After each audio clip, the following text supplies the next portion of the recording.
আসসালামু আলাইকুম আমার প্রিয় ভিউয়ার্স, নিশ্চয়ই খুব ভালো আছেন। তো সারাদিনও আমরা অনেক কিছু নিয়েই কিন্তু অনেক ব্যস্ত থাকি, অনেক কথা বলি, অনেক কিছু করি। তো মাঝে মাঝে একটু চুপ থাকুন না, একটু চুপ থাকুন, একটু খুব অন্তরালে নিজের ভেতরে ভেতরে কিছু একটা ভাবুন, নিজের মনের ভিতরে কিছু একটাকে আপনি প্রশ্রয় দিন। তাহলে দেখবেন আপনার মনে হবে যে হ্যাঁ, সব কিছুই ঠিকঠাক চলছে, কিন্তু কখন যে বেঠিক হয়ে যায় সব কিছু, তার কিন্তু আমাদের অজানা। এই অজানা ব্যাপারটা কিন্তু আমাদের প্রত্যেকের জীবনেই হয়। সব কিছু ঠিকঠাক চলছে, কিন্তু হঠাৎ করে একটা খারাপ লাগা এসে সেই ঠিকটাকে একটু বেঠিক করে দিল। এরকম কিন্তু হয়, হামেশাই হয়, সবার জীবনেই হয়। তো সেই ক্ষেত্রে কি করতে হবে? সেই ক্ষেত্রে ওই সময় বিচলিত হওয়া যাবে না, বরং যেটুকু পেয়েছেন সেটুকুকে আলাদা করে নিজের ভিতরে প্রতিস্থাপন করুন যে না, আমার এটা আছে, এটা আছে, এটা আছে, আমার এই আছে, এগুলো নিয়ে আমি ভালো থাকব।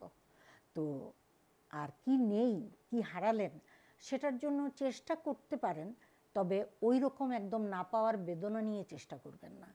ওইটার জন্য আপনি আবার স্থির হন এবং আবার ভেবে চিন্তে কি কি ফল্টগুলোর জন্য আপনার সেটা বিফলে গেছে সেটাকে একটু চিন্তা করে বের করতে হবে।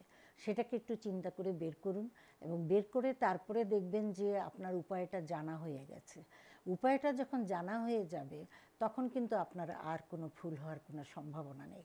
এবং সেই ক্ষেত্রে যে হঠাৎ করে কিছু হয়ে যাওয়া, হঠাৎ করে বিচলিত করে দেওয়ার মতন কোনো কিছুই, আমার যতদূর বিশ্বাস, কোনো কিছুই আপনাকে আর বিচলিত করবে না।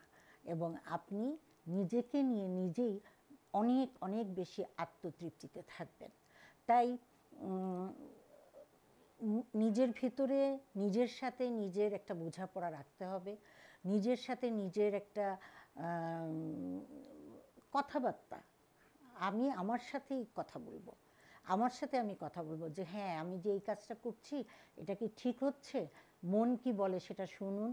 শুনে মনের সাথে তর্ক করুন না, করুন। সব কিছু করতে করতে আপনি দেখবেন যে আপনি সঠিক পথটা পেয়ে গেছেন।